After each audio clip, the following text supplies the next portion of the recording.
ያስጨንቀኛል እግዚአብሔርን ይዤ እርሱን ተመርኩዤ የሰማይን ወፎች መግቦ ሚያበዛ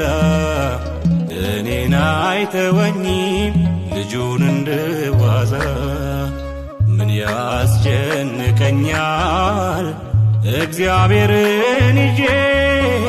እርሱን ተመርኩዤ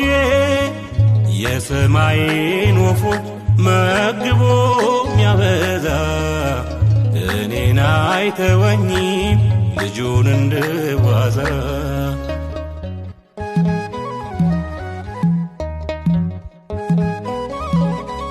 እጅግ የምበልጠው ከፍጥረቱ